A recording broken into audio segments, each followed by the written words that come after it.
الحمد لله رب العالمين والصلاة والسلام على سيد الأنبياء والمرسلين نبينا محمد وعلى آله وأصحابه أجمعين أما بعد أعوذ بالله السميع العليم من الشيطان الرجيم بسم الله الرحمن الرحيم فرح المخلفون بمقعدهم خلاف رسول اللہ، اور وہ لوگ جو پیچھے رہ گئے تھے اللہ کے رسول کے جانے کے بعد انہوں نے اپنا پیچھے بیٹھ رہنے کو پسند کیا۔ وَكَرِهُوا أَن يُجَاهِدُوا بِأَمْوَالِهِمْ وَأَنفُسِهِمْ فِي سَبِيلِ اللَّهِ، اور انہوں نے اللہ کے راستے میں اپنے مال اور اپنی جانوں سے جہاد کرنے کو ناپسند کیا۔ وَقَالُوا لَا تَنْفِرُوا فِي الْحَرِّ، اور وہ کہنے لگے کہ اس گرمی کی شدت میں نہ نکلو۔ قُلْ نَارُ جَهَنَّمَ أَشَدُّ حَرًّا، آپ ان سے فرما دیجئے جہنم کی آگ اس گرمی سے زیادہ سخت ہے۔ لو کانوا یفقہون، کاش کہ وہ سمجھتے۔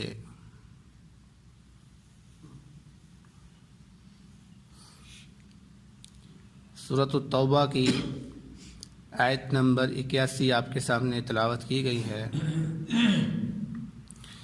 اس آیت مبارکہ میں اللہ رب العزت منافقین کی حالت کو ہی بیان فرما رہے ہیں کہ جب رسول اللہ صلی اللہ علیہ وسلم غزوہ تبوک پر اپنا لشکر لے کر نکلے تو وہ منافقین جنہوں نے جھوٹے بہانے لگا کر رخصت لے لی تھی اور مدینہ میں ٹھہر گئے تھے، تو وہ بڑے خوش ہوئے کہ ہماری جان بچ گئی، ہم جہاد میں جانے سے بچ گئے۔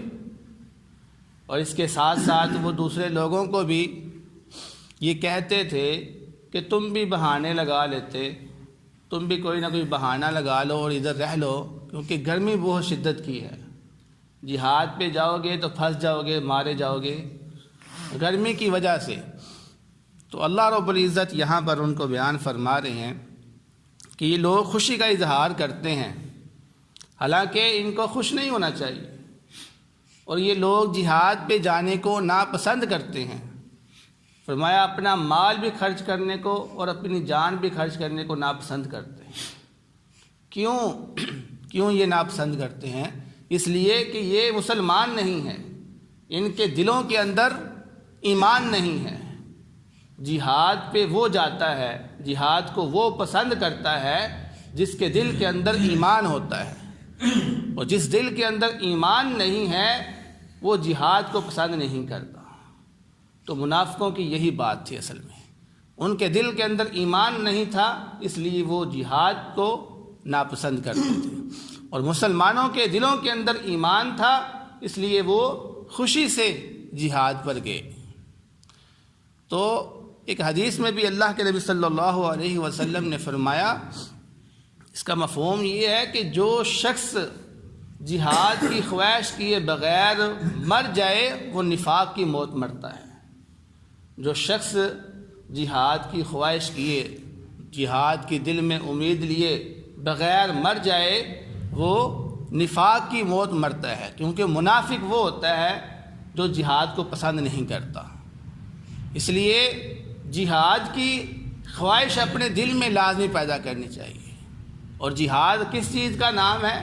جہاد صرف لڑائی کا نام نہیں ہے، جیسا کہ آپ کو پہلے بتا دیا گیا ہے۔ جہاد کے اندر لڑائی بھی آتی ہے، اور جہاد کے اندر دین کی دعوت کا کام بھی آتا ہے۔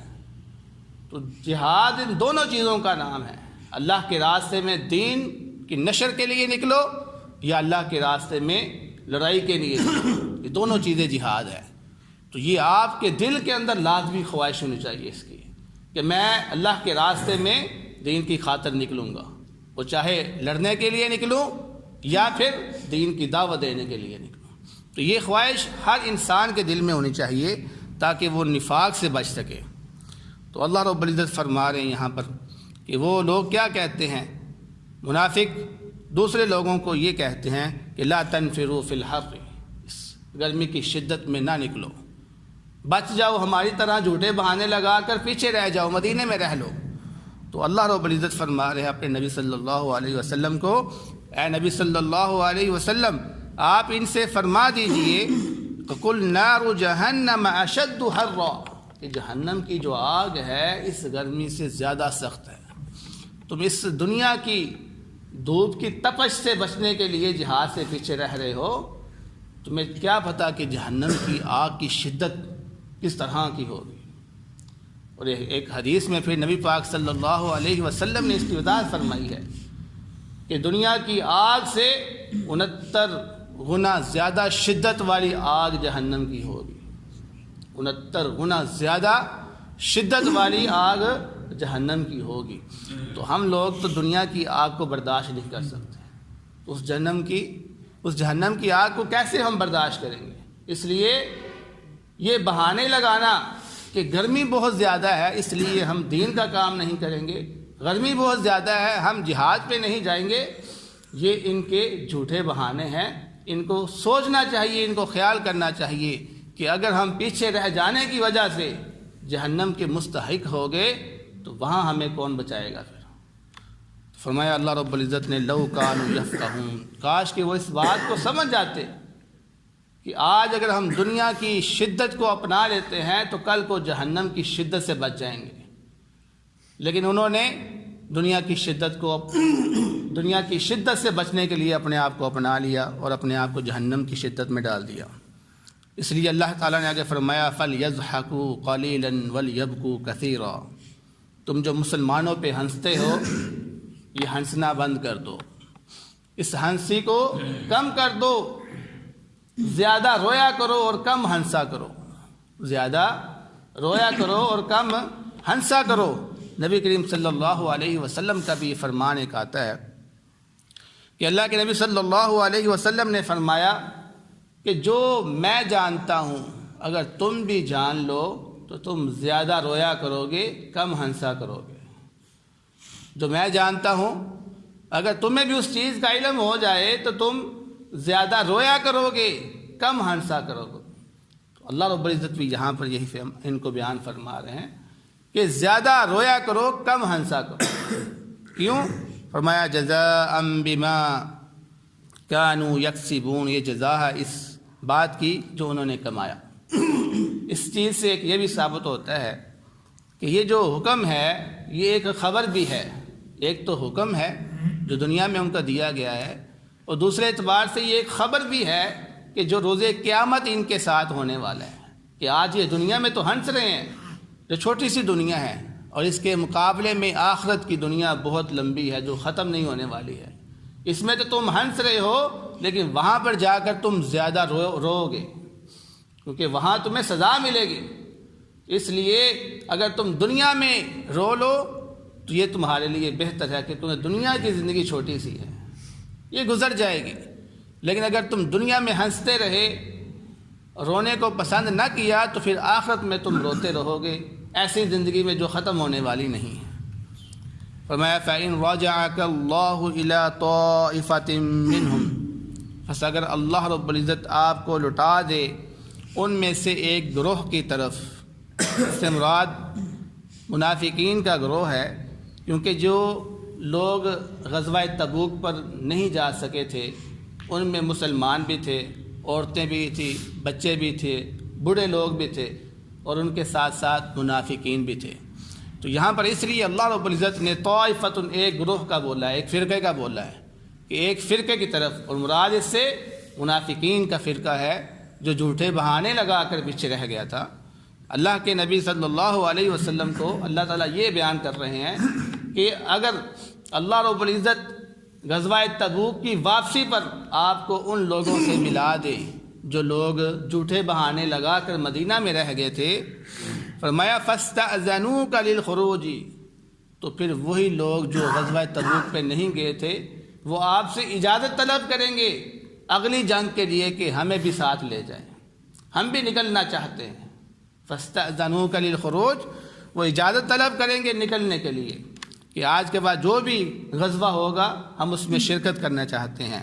فَقُلْ لَن تَخْرُجُوا مَعِيَ أَبَدًا، تو آپ ان سے فرما دیجئے اب کبھی بھی تم ہمارے ساتھ نہیں نکلو گے، اب کبھی بھی تم ہمارے ساتھ نہیں نکلو گے۔ وَلَن تُقَاتِلُوا مَعِيَ عَدُوًّا، اور کبھی بھی تم ہمارے ساتھ دشمن کے ساتھ اب لڑائی نہیں کرو گے، یہ تمہاری سزا ہے، کیونکہ جب تم مشکل وقت میں ہمارے کام نہیں آئے تو پھر آسان وقت میں بھی تمہاری کوئی ضرورت نہیں ہے۔